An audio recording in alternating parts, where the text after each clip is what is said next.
नमस्कार दोस्तों, हमारे YouTube channel star study point में आप लोगों का स्वागत है।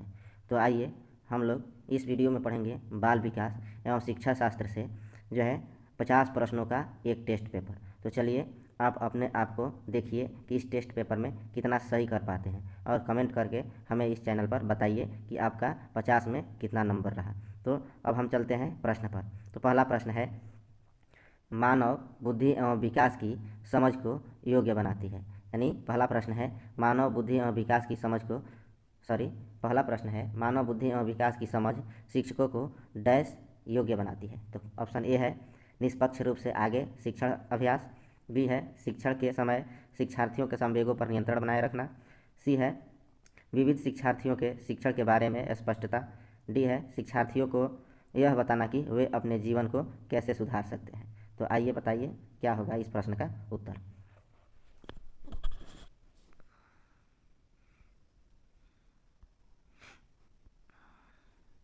तो इस प्रश्न का उत्तर हो जाएगा विविध शिक्षार्थियों के शिक्षण के बारे में स्पष्टता, ऑप्शन सी। अगला प्रश्न है प्रश्न 2 नंबर में है समाजीकरण क्या है। ऑप्शन ए सामाजिक मानदंडों में परिवर्तन, बी शिक्षक एवं पढ़ाए गए के बीच संबंध, सी समाज के आधुनिकीकरण की प्रक्रिया और डी है समाज के मानदंडों के साथ अनुकूलन। तो क्या हो जाएगा इस प्रश्न का उत्तर, चलिए बताइए।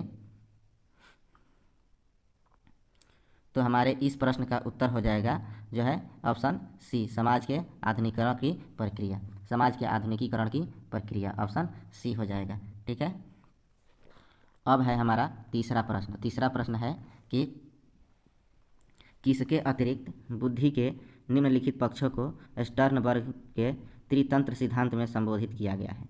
ऑप्शन ए है संदर्भगत, बी है अवयवभूत और सी है सामाजिक, डी है अनुभाविक। तो क्या होगा इस प्रश्न का उत्तर।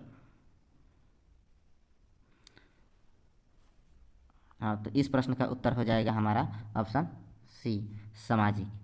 अब चलते हैं अगले प्रश्न पर। तो अगला प्रश्न है हवार्ड गार्डनर का बुद्धि का सिद्धांत किस पर बल देता है। तो चलिए बताइए। ऑप्शन ए है शिक्षार्थियों में अनुबंधित कौशलों, बी है सामान्य बुद्धि, सी है विद्यालय में आवश्यक समान योग्यता और डी है प्रत्येक व्यक्ति की विलक्षण योग्यता। तो क्या हो जाएगा इस प्रश्न का उत्तर। तो इस प्रश्न का उत्तर हो जाएगा जो है प्रत्येक व्यक्ति की विलक्षण योग्यता, ऑप्शन डी प्रत्येक व्यक्ति की विलक्षण योग्यता। अब हम चलते हैं अगले प्रश्न पर। तो अगला प्रश्न है 5 नंबर, थ फ च ध्वनिया है। तो ए है स्वनिम, बी है रूपिम, सी है लेखिम और डी है शब्दिम। तो क्या होगा इस प्रश्न का उत्तर। तो आइए बताइए इस प्रश्न का उत्तर क्या हो जाएगा। हमारे इस प्रश्न का उत्तर हो जाएगा ऑप्शन ए स्वनिम।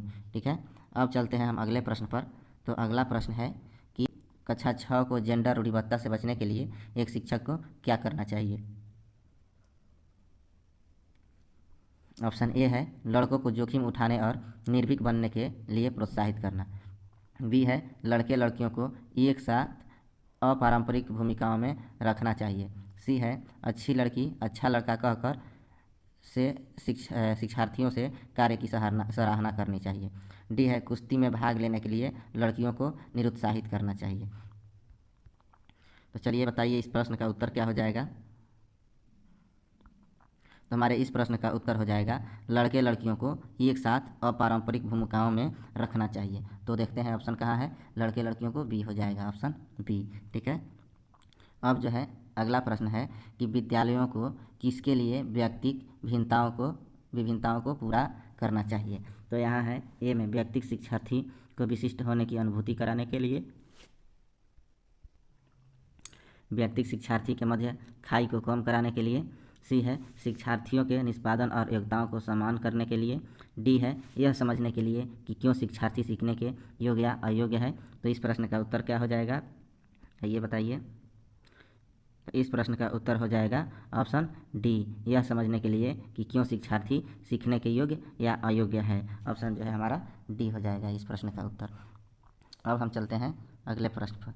तो अगला प्रश्न है कि शिक्षार्थियों में व्यक्तिक विभिन्नताओं को संबोधित करने के लिए एक विद्यालय किस प्रकार का सहयोग उपलब्ध करवा सकता है। तो ये है शिक्षार्थियों के लिए समान स्तर की पाठ्य चर्चा का अनुगमन करना। बी है बाल केंद्रित पाठ्यचर्या का पालन करना और शिक्षार्थियों को सीखने के लिए अनेक अवसर उपलब्ध कराना। सी है शिक्षार्थियों में व्यक्तिगत भिन्नताओं को समाप्त करने के लिए विद्यालयों में भेजना। और डी है धीमी गति से सीखने वाले शिक्षार्थियों को विशेष विद्यालयों में भेजना। तो क्या हो जाएगा इस प्रश्न से का उत्तर? तो हमारा इस प्रश्न का उत्तर हो जाएगा ऑप्शन बी, बाल केंद्रित पाठ्यचर्या का पालन करना और शिक्षार्थियों को सीखने के अनेक अवसर जो है उपलब्ध कराना। तो अब चलते हैं हम अगले प्रश्न पर। हमारा अगला प्रश्न है कि सतत और व्यापक मूल्यांकन किस पर बल देता है? ऑप्शन ए है बोर्ड परीक्षाओं की अनावश्यकता पर। बी है सीखने को सुनिश्चित करने के लिए व्यापक स्केल पर निरंतर परीक्षण। सी है सीखने को किस प्रकार अवलोकित रिकॉर्ड और सुधारा जाए। डी है शिक्षण के साथ परीक्षाओं का सामंजस्य। तो चलिए बताइए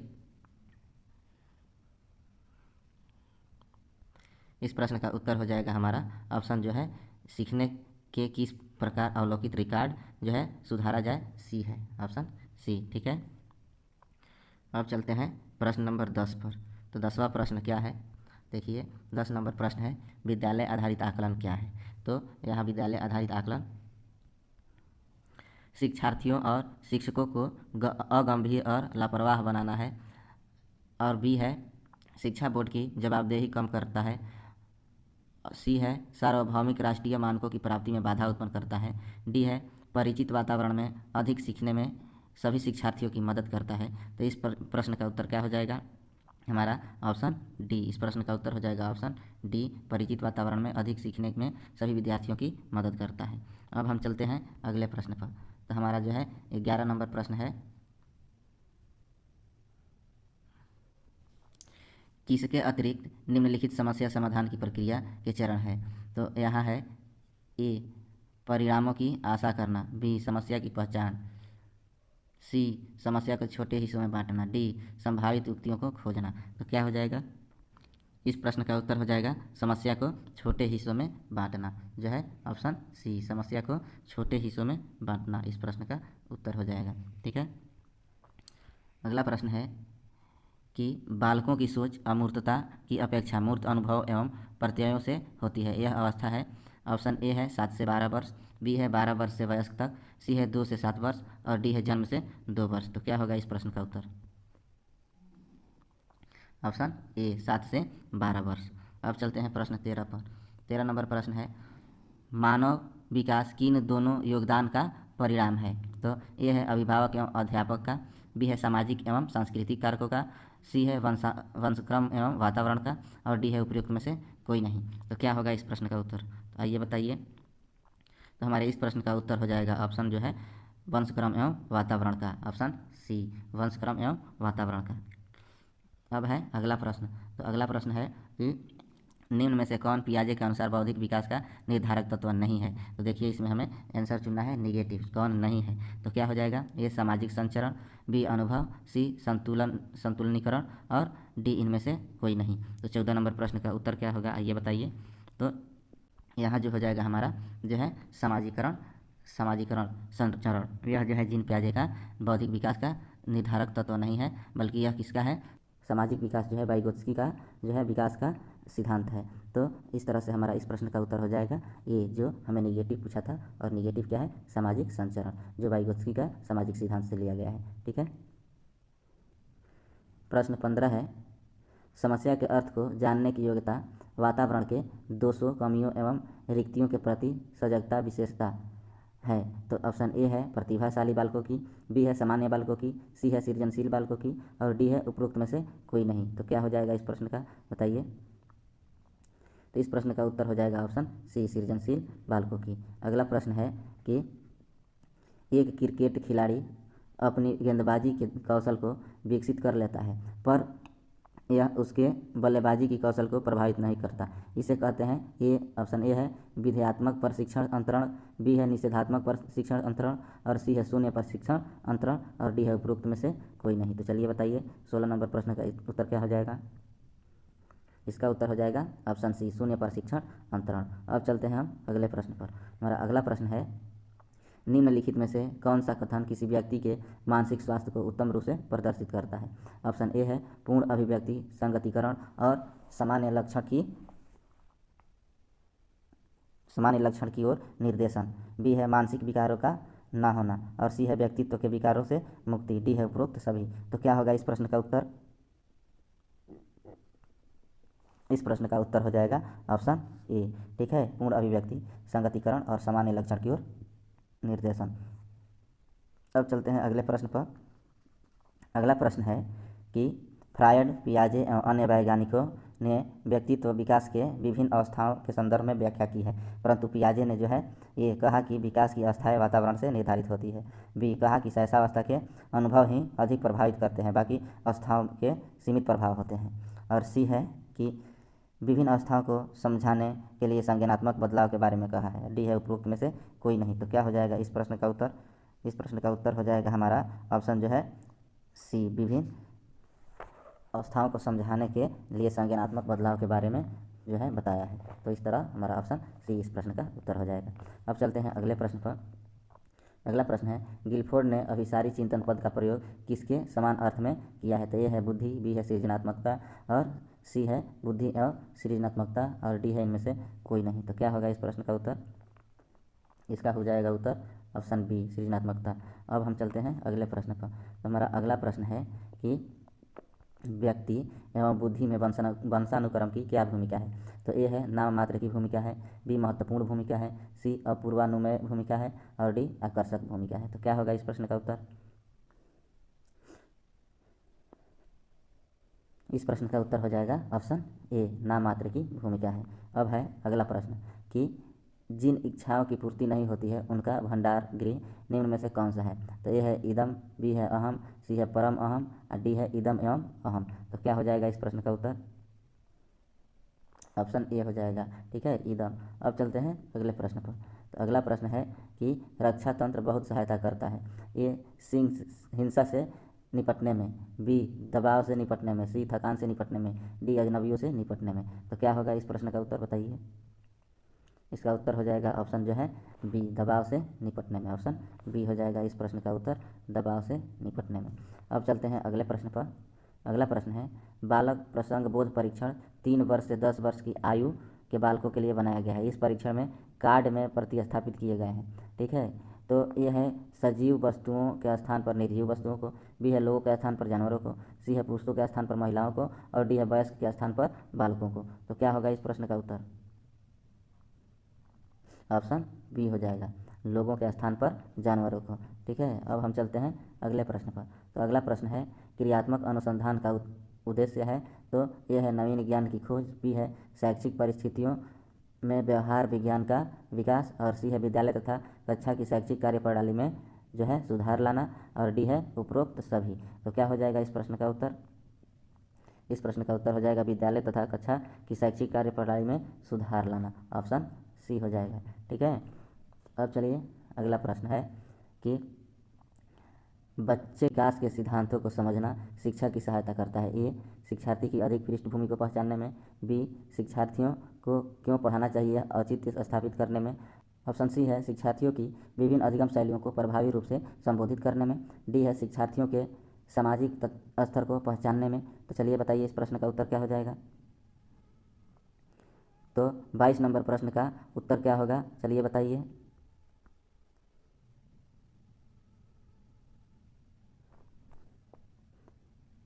तो इस प्रश्न का उत्तर हो जाएगा शिक्षार्थियों की विभिन्न अधिगम शैलियों को प्रभावी रूप से संबोधित करने में। ठीक है, ऑप्शन जो है सी हो जाएगा। अगला प्रश्न है पुरुष स्त्रियों की अपेक्षा ज़्यादा बुद्धिमान होते हैं, यह कथन सही हो सकता है? बी है लैंगिक पूर्वाग्रह को प्रदर्शित करता है, सी है बुद्धि के विभिन्न पक्षों के लिए सही है और डी जो है सही है। तो क्या होगा इस प्रश्न का उत्तर?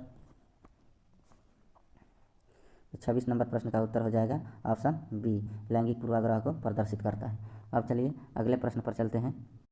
अगला प्रश्न है शिक्षार्थियों को डैश के लिए प्रोत्साहित नहीं करना चाहिए। तो यहाँ है ऑप्शन ए समूह कार्य में दूसरे शिक्षार्थियों के साथ सक्रिय रूप से अंतःक्रिया करने में, बी है अधिक से अधिक पाठ्य सहगामी क्रियाओं में हिस्सा लेने में और सी है शिक्षक जो पूछ सकते हैं उन सभी प्रश्नों के उत्तर को याद करने में। उसके बाद से डी है कक्षा के अंदर और बाहर अधिक से अधिक प्रश्न पूछना। तो चलिए बताइए इस प्रश्न का उत्तर क्या हो जाएगा।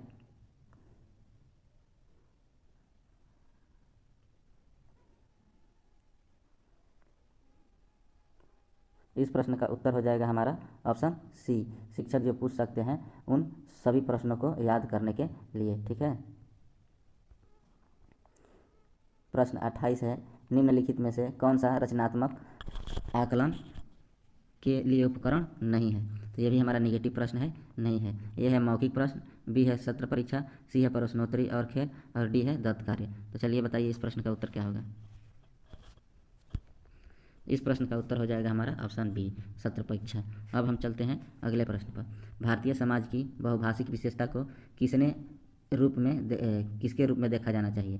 तो ए है विद्यालयी जीवन को समृद्ध बनाने के संसाधन के रूप में, बी है विद्यार्थियों को सीखने के लिए अभिप्रेरित करने हेतु शिक्षक योग्यता की चुनौती के रूप में, सी है शिक्षार्थियों के लिए विद्यालयी जीवन को एक जटिल अनुभव के रूप में और डी शिक्षण अधिगम प्रक्रिया में बाधा के रूप में। तो 29 नंबर के क्या हो जाएगा उत्तर, चलिए बताइए। तो हमारा इस प्रश्न का उत्तर हो जाएगा ऑप्शन ए, विद्यालयी जीवन को समृद्ध बनाने के संसाधन के रूप में। ठीक है। अब हम चलते हैं अगले प्रश्न पर। अगला प्रश्न है, सबसे अधिक गहन और जटिल समाजीकरण होता है। ए किशोरावस्था के दौरान, बी पूरे बाल्यावस्था के दौरान, सी प्रौढ़ावस्था के दौरान और डी व्यक्ति के पूरे जीवन में। तो क्या हो जाएगा इस प्रश्न का उत्तर, ऑप्शन ए, किशोरावस्था के दौरान। अब चलिए अगला प्रश्न है कि आनुवांशिकता को डैश सामाजिक संरचना माना जाता है। तो ये है गौण, बी है गत्यात्मक, सी है स्थिर और डी है प्राथमिक। तो क्या हो जाएगा इस प्रश्न का उत्तर। इस प्रश्न का उत्तर हो जाएगा ऑप्शन सी, स्थिर। ठीक है। अब हम चलते हैं अगले प्रश्न पर। अगला प्रश्न है, पियाजे के अनुसार विकास की पहली अवस्था के दौरान बच्चा डैश सबसे बेहतर सीखता है। तो ये निष्क्रिय शब्दों को समझने के द्वारा, बी है अमूर्त तरीके से चिंतन द्वारा, सी है भाषा के नए अर्जित ज्ञान के अनुप्रयोग द्वारा और डी इंद्रियों के प्रयोग द्वारा। तो चलिए बताइए क्या होगा इस प्रश्न का उत्तर। ऑप्शन जो है डी हो जाएगा, इंद्रियों के प्रयोग द्वारा। ठीक है। अब हम चलते हैं अगले प्रश्न पर। अगला प्रश्न है, सीखने का वह सिद्धांत जो पूर्ण रूप से और केवल अवलोकनीय व्यवहार पर आधारित है, सीखने के किस सिद्धांत से संबंध है। तो ए है विकासवादी, बी है व्यवहारवादी, सी है रचनावादी, डी है संज्ञानवादी। तो क्या होगा इस प्रश्न का उत्तर, ऑप्शन जो हो जाएगा बी, व्यवहारवादी। अब चलिए अगले प्रश्न पर। सिद्धांत के रूप में रचनावाद ये दुनिया के बारे में अपना दृष्टिकोण निर्मित करने में शिक्षार्थी की भूमिका पर बल देता है, बी सूचनाओं को याद करने और पुनः स्मरण द्वारा जांच करने पर बल देता है, सी है शिक्षक की प्रभुत्वशाली भूमिका पर बल देता है, डी है अनुकरण की भूमिका पर केंद्रित है। तो बताइए इस प्रश्न का उत्तर क्या हो जाएगा। इस प्रश्न का उत्तर हो जाएगा हमारा ऑप्शन ए हो जाएगा, दुनिया के बारे में अपना दृष्टिकोण निर्मित करने में शिक्षार्थी की भूमिका पर बल देता है। ठीक है। अगला प्रश्न है, अवधारणाओं का विकास मुख्य रूप से किसका हिस्सा है। तो ए है बौद्धिक विकास, बी है शारीरिक विकास, सी है सामाजिक विकास और डी है संवेगात्मक विकास। तो चलिए बताइए इस प्रश्न का उत्तर क्या होगा। ऑप्शन जो है ए हो जाएगा, बौद्धिक विकास। ठीक है। अगला प्रश्न है कि व्यक्तिगत शिक्षार्थी एक दूसरे से किस में भिन्न होते हैं। तो ए विकास की दर में, बी विकास क्रम, सी विकास की सामान्य क्षमता और डी वृद्धि एवं विकास के सिद्धांत। तो क्या हो जाएगा इस प्रश्न का उत्तर, ऑप्शन ए हो जाएगा, विकास की दर। अगला प्रश्न है, मानव विकास कुछ विशेष सिद्धांतों पर आधारित है, निम्नलिखित में से कौन सा मानव विकास का सिद्धांत नहीं है। तो ये भी प्रश्न हमारा नेगेटिव है। तो पहला है अनुक्रमिकता, बी है सामान्य से विशिष्ट, सी है प्रतिवर्ती और डी है निरंतरता। तो क्या हो जाएगा इस प्रश्न का उत्तर, ऑप्शन सी, प्रतिवर्ती। ठीक है। अगला प्रश्न है कि मूल्यांकन का मुख्य उद्देश्य होना चाहिए, ए शिक्षार्थियों की उपलब्धि को मापना, बी जो है यह निर्णय लेना कि क्या विद्यार्थी को अगली कक्षा में प्रोन्नत किया जाना चाहिए, और सी है सीखने में होने वाली कमियों का निदान और उसका उपचार करना, डी है शिक्षार्थियों की त्रुटियां निकालना। तो क्या होगा इस प्रश्न का उत्तर, इस प्रश्न का उत्तर हो जाएगा हमारा ऑप्शन सी, सीखने में होने वाली कमियों का निदान और उसका उपचार जो है करना। आगे प्रश्न है, पियाजे के अनुसार संज्ञानात्मक बाल विकास की कितनी अवस्थाएं हैं। ए है 3 अवस्थाएं, बी में 4 अवस्थाएं, सी में 5 अवस्थाएं और डी में 6 अवस्थाएं। तो चलिए बताइए क्या हो जाएगा इस प्रश्न का उत्तर। ऑप्शन बी 4 अवस्थाएं। ठीक है, पियाजे ने संज्ञानात्मक विकास को 4 अवस्था में बांटा है। अब हम चलते हैं अगले प्रश्न पर कि शिक्षा मनुष्य में अंतर्निहित क्षमता का परिपूर्णता में विकास करते हैं। यह कथन किसका है? ए है स्वामी विवेकानंद, बी स्किनर, सी पेस्टोलॉजी और डी रविंद्रनाथ टैगोर। तो किसका है ये? इस प्रश्न का उत्तर क्या हो जाएगा? तो हमारा ऑप्शन ये हो जाएगा स्वामी विवेकानंद। इस प्रश्न का उत्तर होगा ऑप्शन ए स्वामी विवेकानंद। अगला प्रश्न है बिग व हंट के अनुसार किसकी विशेषताओं को सर्वोत्तम रूप से व्यक्त करने वाला एक शब्द है परिवर्तन। जो है परिवर्तन शारीरिक, सामाजिक और मनोवैज्ञानिक होता है। तो ये है शैशवावस्था, बी है बाल्यावस्था, सी किशोरावस्था और डी प्रौढ़ावस्था। तो क्या होगा इस प्रश्न का उत्तर? ऑप्शन जो है सी हो जाएगा किशोरावस्था। ठीक है, अगला प्रश्न है कि एक बालक जिसकी बुद्धि लब्धि IQ 105 है उसे स्वीकृत वर्गीकृत किया जाएगा। तो ए श्रेष्ठ बुद्धि, बी सामान्य से अधिक बुद्धि, सी सामान्य बुद्धि और डी मंद बुद्धि। तो क्या होगा इस प्रश्न का उत्तर? इस प्रश्न का उत्तर हो जाएगा ऑप्शन जो है सी सामान्य बुद्धि। ठीक है, अगला प्रश्न है लॉरेंस कोहलबर्ग विकास के क्षेत्र में शोध के लिए जाने जाते हैं। तो ए है संज्ञानात्मक, बी है शारीरिक, सी है नैतिक, डी है गामा। तो क्या होगा इस प्रश्न का उत्तर? देखिए लॉरेंस कोहलबर्ग जो है नैतिक विकास के शोध के रूप में जाने जाते हैं। ठीक है, अगला प्रश्न है सामाजिक आर्थिक मुद्दों से जूझ रहे उन बच्चों को जिनकी प्रतिभा प्रभावित हो सकती है को डैश सहायता करता है। तो ये स्व अधिगम मॉडल, बी विभेदित निर्देश और सी पाठ्य चर्चा का विस्तार, डी संज्ञानात्मक वर्गीकरण। तो क्या होगा इस प्रश्न का उत्तर? ऑप्शन ये हो जाएगा स्व अधिगम मॉडल। अब चलिए अगले प्रश्न पर। एक कक्षा में व्यक्तिगत भिन्नताओं के क्षेत्र हो सकते हैं। ए रुचियों के, बी सीखने के, सी चरित्र के, डी ये सभी। तो क्या हो जाएगा इस प्रश्न का उत्तर? ऑप्शन डी ये सभी हो जाएगा। ठीक है, अगला प्रश्न हॉवार्ड गार्डनर द्वारा निम्न में से एक को छोड़कर बाकी सभी बुद्धि के प्रकार बताए गए हैं। तो ए है भाषा, बी है सृजनात्मकता, बी है सृजनात्मकता, सी है अंतर्वैयक्तिक कौशल, डी है अंतःवैयक्तिक संबंध। तो क्या होगा इस प्रश्न का उत्तर? ऑप्शन बी सृजनात्मकता। अगला प्रश्न है मूल्यांकन का उद्देश्य है ए बच्चों को उत्तीर्ण अनुत्तीर्ण घोषित करना, बी बच्चा क्या सीखा है जानना, सी बच्चे के सीखने में आई कठिनाइयों को जानना और डी उपरोक्त सभी। तो क्या हो जाएगा इस प्रश्न का उत्तर? ऑप्शन डी हो जाएगा उपरोक्त सभी। अब चलते हैं अगले प्रश्न पर। अगला प्रश्न है पियाजे के अनुसार बच्चा अमूर्त स्तर पर चिंतन, बौद्धिक क्रियाएं और समस्या समाधान किस अवस्था में करने लगता है? तो ए है पूर्व संक्रियात्मक अवस्था 2 से 7 वर्ष, बी है मूर्त संक्रियात्मक अवस्था 2 से 7 से 11 वर्ष, उसके बाद से सी है औपचारिक संक्रियात्मक अवस्था 11 से 16 वर्ष, डी है संवेदी फेसी अवस्था 0 से 2 वर्ष। तो क्या होगा इस प्रश्न का उत्तर? औपचारिक संक्रियात्मक अवस्था 11 से 16 वर्ष, ऑप्शन सी हो जाएगा। ठीक है, प्रश्न नंबर 49 है कौन सा सीखना अस्थायी होता है? यहाँ दिया है रटकर, बी है सुनकर, सी है समझकर और डी है देखकर। तो क्या होगा इस प्रश्न का उत्तर? ऑप्शन सी समझकर।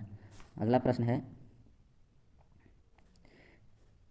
एक 13 वर्षीय बालक बात बात में अपने बड़ों से झगड़ा करने लगता है और हमेशा स्वयं को सही साबित करने की कोशिश करता है। वह विकास की किस अवस्था में है? तो ये प्रारंभिक बाल्यावस्था, बी किशोरावस्था, सी युवावस्था और डी बाल्यावस्था। तो क्या होगा इस प्रश्न का उत्तर?